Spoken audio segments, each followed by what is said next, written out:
normalmente. No es agua, porque una vez que un alumno me dibujó como 4 ventrículos, eso no es nosotros. Así es, 4 cámaras. Esas cámaras están divididas en qué? En 2 aurículas. Muy bien. Estas están divididas por qué? ¿Cómo se quiere que es? Las válvulas.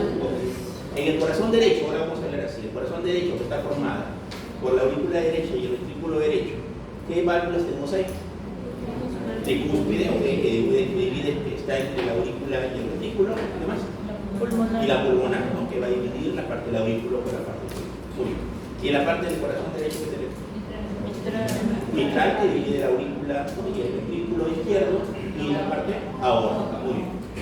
Eso chicos es esta parte, eso es esta parte que tengo que yo de recordar, porque finalmente, cuando yo hable del ciclo cardíaco, ¿qué tengo que saber? Lo que es el primer ruido, ¿no? Para yo entender qué va a pasar finalmente en ese primer ruido. Por ejemplo, si el primer ruido, ¿por qué se produce fisiológicamente?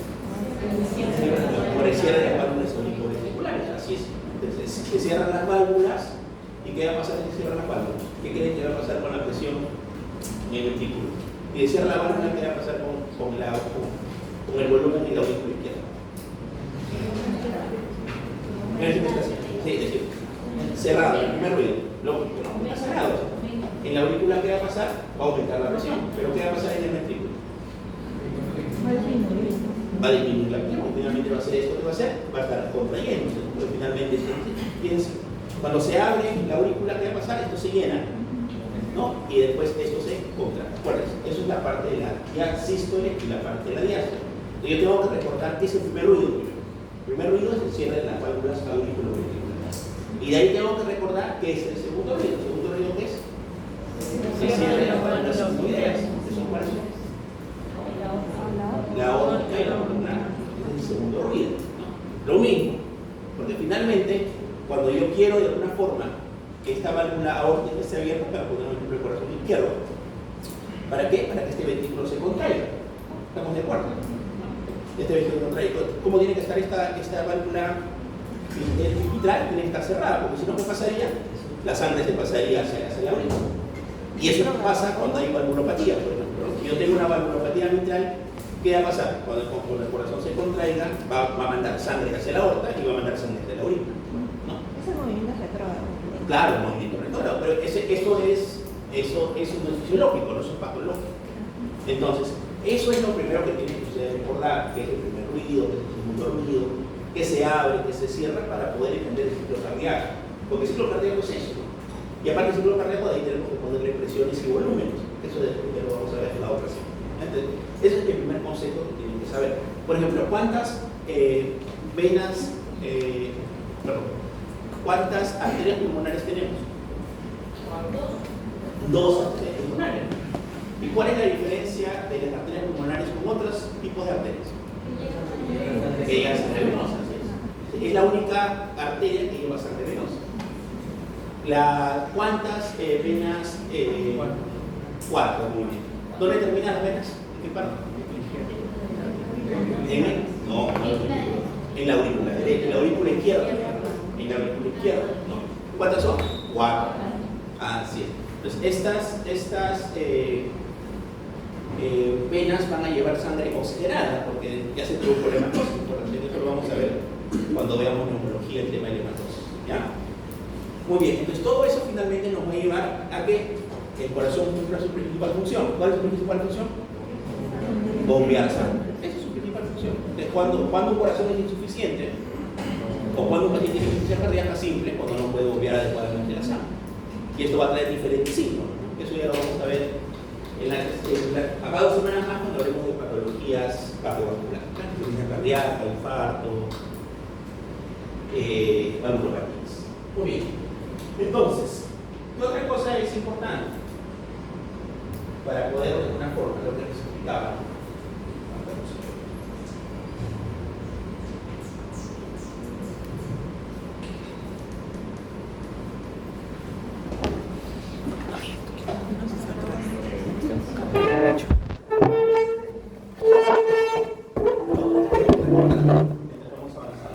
Ay, quiero ver tanto. A ver, ¿quién recuerda qué es la despolarización?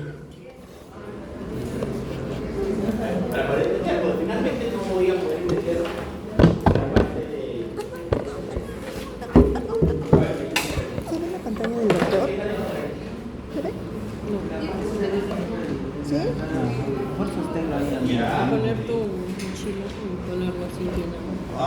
Eso vamos a ver la semana próxima. Para yo poder entender, tengo que recordarme que es un potencial, no sé, un potencial de acción simultáneo. Entonces, este potencial de acción se va a para que finalmente estas células musculares puedan contraerse. Eventualmente no se podrían contraer, podrían tener o llevar la señal, ¿no?, eléctrica del corazón, y finalmente la suma de estos dos potenciales lo voy a ver en dónde lo puedo ver. En un electrocardiograma. ¿Qué es un electrocardiograma? Es la suma de todos los potenciales de acción que finalmente tiene mi corazón. ¿Ya? Entonces, eso es lo que yo tengo que recordar. ¿Qué pasa, por ejemplo, ese es un compañero? Se le el sodio. Y para eso es lo que les decía. Es un catión, por ejemplo. Es un catión. ¿El sodio qué es? ¿Es un catión o es un anión? Catión. Catión. ¿Qué es un catión? Carga Así positiva. es una solución, una sustancia que tiene esa carga positiva. Es simple, porque el sodio siempre va a tener una carga positiva. En cambio, si yo les digo el bicarbonato, que eso es un anión o un catión. Este es un anión. Un anión que siempre va a tener su carga negativa. Es importante, porque miren, ¿qué pasa acá? Yo tengo acá menos 90, menos 60, para poder entender un poquito más el inicio de interacción, pero lo vamos a ver la otra semana. Entonces, miren, acá está el negativo. Entonces, al entrar un electronito que es un catión que es positivo, ¿hacia dónde se va a ir esto? Hacia arriba. Se está despolarizando. Está despolarizando. De ahí de la fase MZ, que es importante el calcio, y aquí viene la repolarización. ¿Qué electronito es importante para la repolarización? El potasio. Así es, el potasio. ¿El potasio qué es? Positivo. Catión. ¿Es un catión o es un anión? Catión también.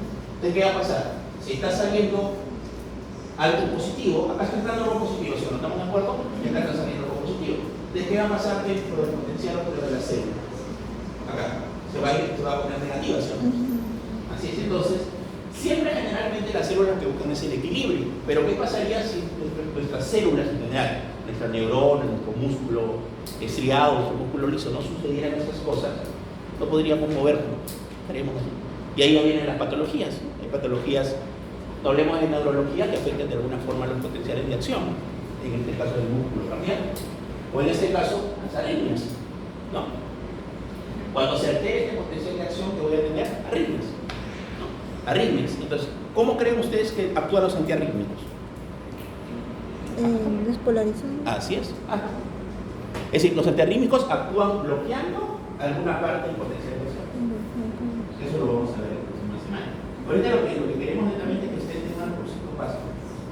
Estamos definiendo. Acá, por ejemplo, es el calcio, que es la receta. Pero acá, ¿qué pasa? Acá entra calcio, pero ¿qué sale? Potasio. ¿Por qué se forma esta forma de meseta? Porque algo positivo está entrando y algo positivo está saliendo. En cambio, si solo saldría calcio, claro, exactamente. Si solo saldría calcio, no, al revés. Si solo saldría calcio, solo entrara calcio y no saldría potasio, ¿qué pasaría con esto? Seguiría para hacia arriba, ¿no? Seguiría porque seguiría para arriba. Entonces, todo lo que buscan es equilibrio para que finalmente pueda producirse el potencial de acción. Esto es para poder entender finalmente qué es lo que busca la parte de la acción. ¿Ya? Muy bien, esto es el potencial de acción. ¿Qué otra cosa me interesa? Saber los conceptos básicos de anatomía cardíaca. La anatomía cardíaca, chicos, no por eso está en el mediastinometrio, ¿no? La ubicación de nuestro corazón, ¿cómo es? ¿Cómo se llama? ¿Cuál es la parte más anterior de nuestro corazón? ¿Cuál es? ¿Cómo se llama? ¿Es nuestro? ¿Cuál? Así es, esto es lo más anterior. ¿Te imaginas si ustedes están de guardia y les viene un paciente, ¿no?, con un traumatismo torácico, un accidente de tránsito, se golpeó el corazón, un traumatismo torácico, o viene y le pusieron un arma blanca, un cuchillo?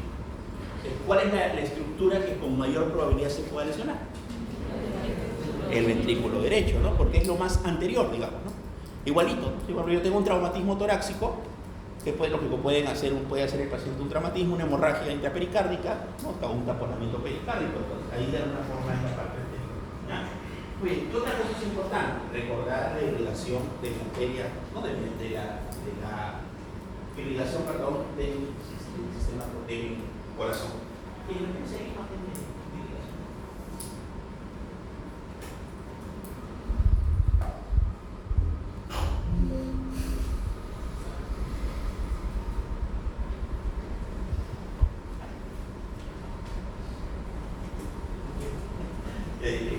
Muy bien, entonces, nosotros tenemos ¿cuántas arterias coronarias? A ver, recordemos.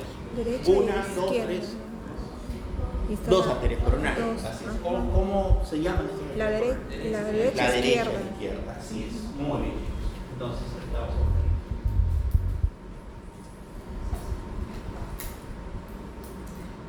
ver. Ok, entonces, gracias. Muy bien. Entonces, chicos,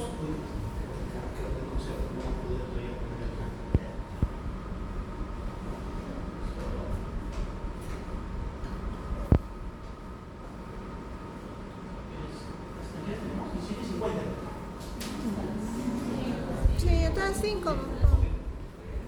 muy bien, entonces miren, si ustedes se dan cuenta, en esta parte, lo que hacíamos ustedes, tenemos dos arterias coronarias. ¿Rama de quién es la arteria coronaria? La rama. De la aorta. Aorta. La aorta, es decir, las arterias coronarias van a estar dadas finalmente por la aorta. ¿Ya? Y esta aorta finalmente va a dar dos ramas, una que es la coronaria derecha y otra que es la coronaria izquierda. Pero miren, si ustedes se dan cuenta, en la coronaria izquierda hay esta peculiaridad. Acá.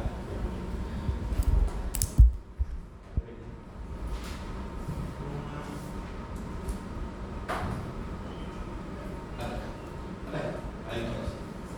Si ustedes se dan cuenta, miren, hay como una parte inicial, ¿no? ¿Lo ven?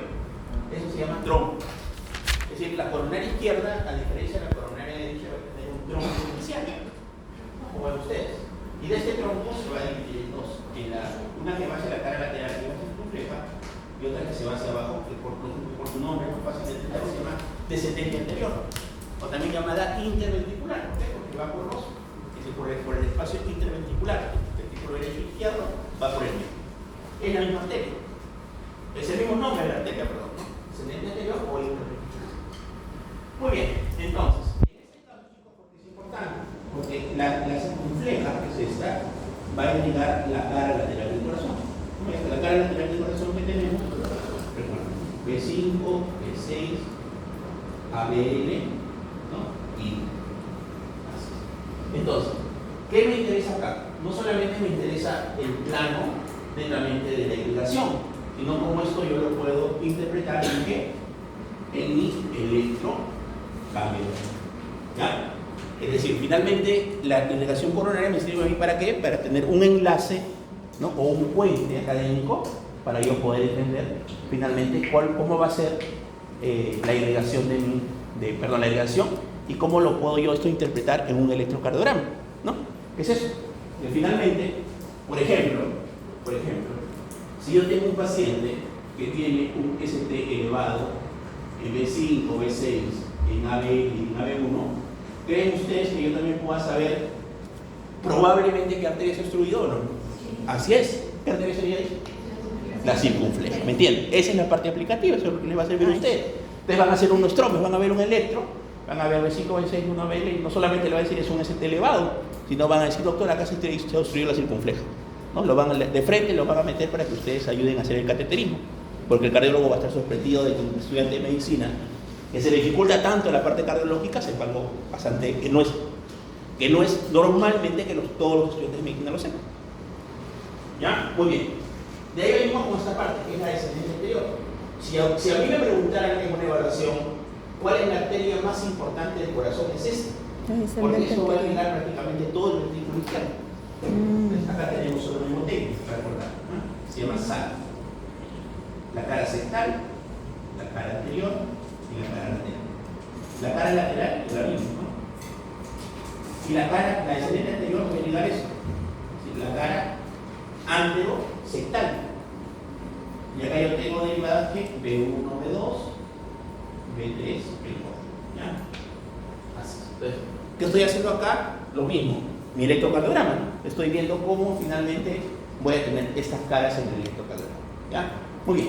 Esto es la parte importante dentro de la irrigación de la o la dependencia de la arteria coronaria. Preguntas anatómicas y aplicativas. ¿Cuál creen ustedes de estas tres arterias? A ver, el tronco, tronco izquierdo, circunfleja o descendente anterior, sea más grave. A ver, ¿quién me quiere? ¿Por qué? A ver, ¿por qué no la descendente anterior? Es que de ahí está derivando los dos. Muy bien, excelente. Eso, porque finalmente es la mamá, algo así, ¿no? Entonces, si se estuviera el tronco de la izquierda, imagínense, ¿qué vamos a tener? Vamos a tener obstrucción de la circunfleja y de la descendente. Entonces, ¿cómo se llama ese infarto? Se llama anterior extenso. ¿El que voy a tener? B1, B2, B3, B4, B5, B6, todo en un ST elevado. ¿Y entenderán que es grave o no? Lógico, porque todo ese corazón prácticamente está infartado. Es decir, y eso va a llevar probablemente a este paciente esté cursando con la forma más grave de un infarto, que se llama shock cardiogénico. No es decir, que el corazón está fallando tanto que esté llevando un shock. Es decir, con el shock es que no puede bombear adecuadamente. No puede bombear adecuadamente y finalmente va a hacer que el paciente tenga una hipoperfusión. Muy bien, entonces, cuando se lesiona o cuando hay lesión de las arterias de la coronaria, de la parte izquierda, la mayor alteración va a ser hemodinámica. ¿Ya? Lo vamos a poner. Hemodinámica. ¿Qué es lo más grave? El shock cardíaco. ¿Ya? Shock cardíaco. Muy bien. Ahora nos vamos a ir hacia el lado izquierdo, por ejemplo, hacia el lado derecho. Si ustedes ven el lado derecho, miren, ¿tiene tronco? No, okay. Miren, va así. ¿No? De ahí se va a hacer. Y entendamos que esto es como la parte posterior del corazón. Miren, que acabo de dar una rama. ¿Hacia dónde creen que van estas ramas? A ver, ¿qué irriga la coronaria derecha? El nódulo sinusal y el nódulo auriculoventricular. Ahí por están estas ramas. ¿Qué más irriga? Así, irriga el nódulo sinusal y el nódulo auriculoventricular. ¿Qué más irriga? Irriga el corazón derecho, la cara posterior, y va a dar unas ramas para que irrigue la cara inferior. ¿Cuál es la cara inferior? 2, 3, en el electrocardiograma, 2, 3. En resumen, ¿qué irriga la coronaria derecha? Irriga los nódulos sinusal y nódulo auricular, irriga el corazón derecho, más que todo la cara posterior, y va a irrigar la cara inferior del corazón. Pero en este caso, ¿ustedes qué creen? ¿Que habrá más temas hemodinámicos o qué tipo? Alteraciones del ritmo.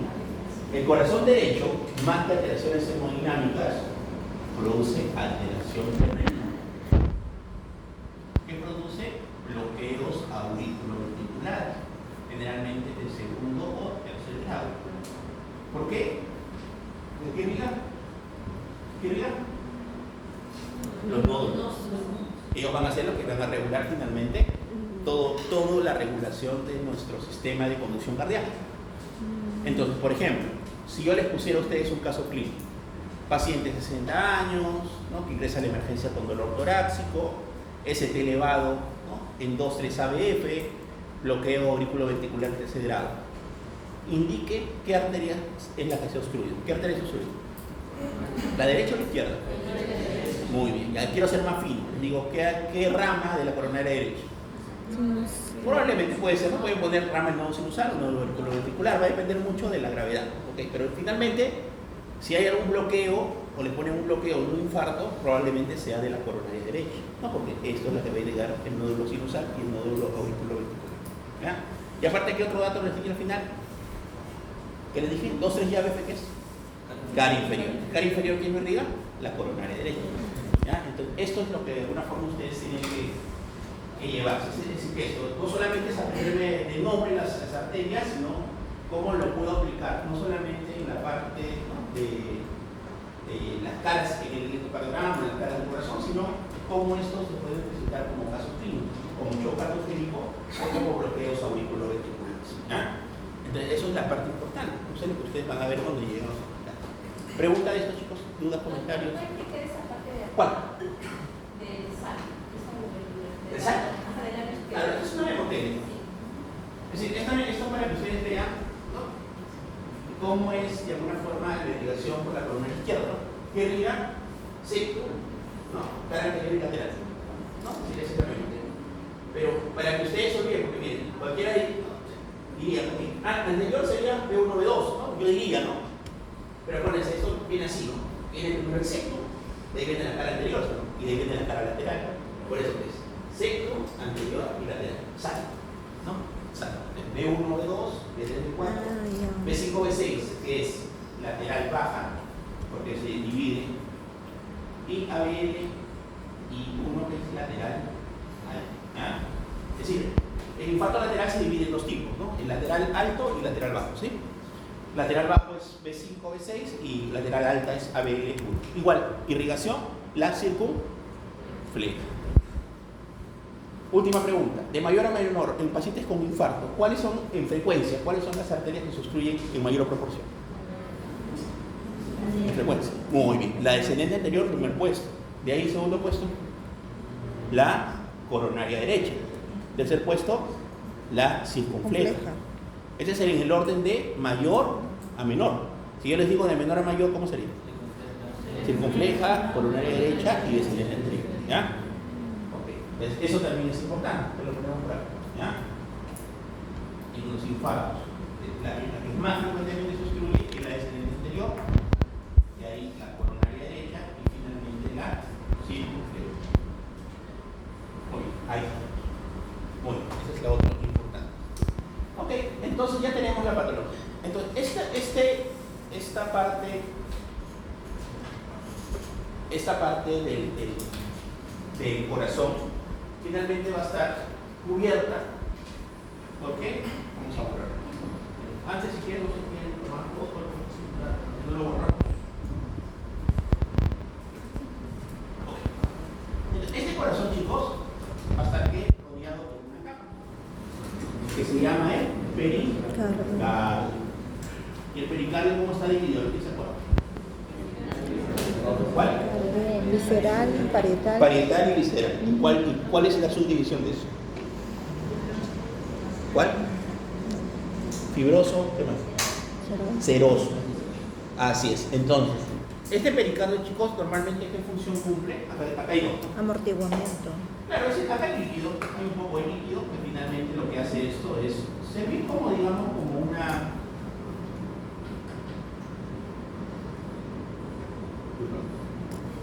como un tema de evitar la fricción del corazón, digamos. Acá hay un poco de líquido que es como un lubricante, digamos, para poder entenderlo un poquito mejor. Normalmente hay líquido entre estos pericardios. Pero ¿qué pasa? En algunas oportunidades este pericardio puede tener también patologías. Y acá tenemos que hablar de tres patologías. Pericarditis. Taponamiento. Derrame pericarditis, más con derrame se le llama. Y lo otro, lo que ustedes están diciendo, que es el taponamiento pericardio. Muy bien, vamos a hablar rápidamente de la pericarditis. La pericarditis es la inflamación del pericardio. ¿Cuál es la principal causa de pericarditis a nivel mundial? ¿Cuál es la primera causa? Yo les pregunto el del examen. Viral, así es. ¿Qué tipo de virus? Es en la que te En alguna bibliografía te va a decir que son idiopáticas la primera causa, pero como cada vez se hacen más estudios virales, se está viendo que la principal causa son virales. ¿Pero qué tipo de virus? A ver, que tenemos un montón de clasificación de virus. ¿Cuáles son los virus que mayoritariamente afectan el pericardio? Los enterovirus, ¿no? Coxsackie virus y ecovirus, esos son los virus que generalmente van a afectar. Así como las meningitis virales, ¿no? ¿Cuáles son las principales causas? Los enterovirus, ¿no? Son los Coxsackie y los ecovirus. ¿Ya? Muy bien. Entonces, ¿qué va a hacer? Esto va a producir acá. ¿Cuál va a ser el síndrome cardinal? ¿Por qué va a llegar a su paciente de emergencia con una pericarditis? ¿Cuál es el principal síntoma? Sí, no, del No, el principal síntoma. Fiebre. No, Dolor. Fiebre puede haber, pero ¿cuál es el principal síntoma? Dolor, así Dolor, es. el dolor. Un dolor torácico. Por ejemplo, un paciente.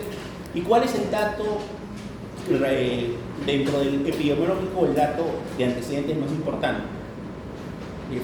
¿Qué dato le tenemos que preguntar al paciente que ha tenido en corto tiempo? Resfríos. Si es un problema viral que creen que pueda tener este paciente. A ver, ¿qué produce el Coxsackie virus? ¿Qué produce? Es un infecto, ¿ah? No estamos metiendo, pero es importante que lo sepan. Así es, problemas faringios, ¿no? Rinofaringitis, ¿no? La herpangina, síndrome mano-pie-boca. No, esos son los síntomas que producen los Coxsackie, ¿no? Entonces, cuadro viral, ¿no? Por ejemplo, un niñito que estuvo o un adolescente que estuvo con una faringitis, ¿no? Moquito, faringitis, fiebre, y a los 3, 4, 5 días va a la emergencia y tiene dolor torácico, ¿no? Okay, tal vez está con tos, otra cosa, y no digo que necesariamente, pero puede ser una opción. Entonces ahí va la clínica, ¿no? ¿Cómo o qué características tiene el dolor de tipo pericardio? ¿Qué características tiene? Punzante. Muy bien, es un dolor pulsante, ¿no? Acuérdense, pericardio tiene un nervio al pericardio. La ¿Cuál? los frénicos. El frénico. El frénico. El nervio frénico inerva. Entonces, ¿qué pasa? Generalmente el paciente cuando tiene inspiración o expiración, el paciente va a tener mayor dolor. Es decir, es un dolor que calma con la respiración y va a ser como un dolor tipo pulsado. Así como el dolor pleural, muy parecido. Pero tiene una característica. ¿Con qué posición calma o mejora? Hacia adelante. Sí. El paciente se pone hacia adelante y el dolor suele mejorar, ¿no? Suele disminuir el dolor. ¿Ya, chicos? Entonces, esa es la característica de la pericarditis. ¿Cómo la trato a la pericarditis? ¿Qué le doy? ¿Antibióticos? ¿Antivirales? Nada. ¿Antiinflamatorios? Y en algunos casos, corticoides, pero es reposo y corticoides. Estos cuadros, chicos, esta pericarditis se autolimita. A esto no le tengo que tener miedo como médico, porque finalmente, dando los antiinflamatorios, el reposo va a mejorar. ¿A cuál le tengo que tener miedo? A esto, ¿no? Porque ¿qué puede pasar? Normalmente acá hay líquido, decíamos, digamos 30 hasta 40 mililitros. 30 hasta 40 mililitros, ¿no? Pero ¿qué pasa? En algunos casos esa pericarditis, cuando se inflama el pericardio, puede hacer que haya o que empiece a exudar líquido, que ya no sea 30, sino que sea 100, que sea 200, que sea 300, no sé, puede ir aumentando en el tiempo. ¿No? Entonces va a haber mayor cantidad de líquido. Entonces ahí ya no solamente hay pericarditis, sino que hay derrame, porque hay líquido, hay derrame pericárdico. Y el derrame pericárdico tampoco me debe asustar, pero sí lo que me debe asustar es que ese derrame pericárdico vaya aumentando en el tiempo. Porque si yo, por ejemplo, le hago una ecografía a un paciente, ¿no? Tiene una pericarditis, y te dicen, ¿no? Líquido laminar, por ejemplo, ¿no? ¿Qué significa laminar? Casi nada. Pero le haces una ecografía, te dice, control en 48 horas. Le haces un control en 48 horas y ya no es laminar, ya tienes 150. Y te dice control en 48 horas y ya no tienes 150, tienes 300. ¿Me asustaría o no?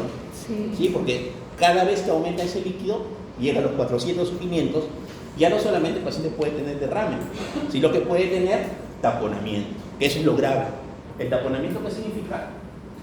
Vamos a poner por acá. Finalmente, ¿qué va a pasar? Que va a tener tanto líquido que está comprimiendo mi corazón y que va a hacer que este corazón no pueda llenarse. Entonces, ¿dónde va a ser el problema? ¿En la diástole o en la sístole? En la sístole. En la diástole. No, en la diástole. En el llenado. ¿Qué pasa? Imagínense, hay líquido en el pericardio, está comprimiendo mi corazón. Cuando la sangre quiera pasar a la aurícula derecha, no va a poder pasar porque está comprimido y el ventrículo no va a poder. Entonces, ¿qué va a llevar este paciente? A que tenga un taponamiento pericárdico. Pero eso no lo va a matar al paciente. Lo que lo va a matar es esto, ¿sí? Que esto lo va a llevar a un shock. ¿A un shock de qué tipo? ¿Cuántos tipos de shock tenemos? Cardiogénico. No. Obstructivo. Obstructivo. ¿Cuántos tipos de shock tenemos? Hipovolémico. ¿Cuál más? Séptico. Cardiogénico, ¿te me han dicho? Anafiláctico, séptico. El anafiláctico, ¿en qué grupo está? Distributivo. En el distributivo tenemos el séptico, el anafiláctico y el neurogénico. ¿Ya? Y de ahí tenemos el shock obstructivo. Y el taponamiento pericárdico dice su nombre. Es decir, el tema no es el corazón esté fallando. ¿El corazón está enfermo? No, algo está obstruyendo el funcionamiento normal del corazón. Puede ser una hemotoragia de tensión, ¿no? Un derrame pericárdico masivo, ¿no?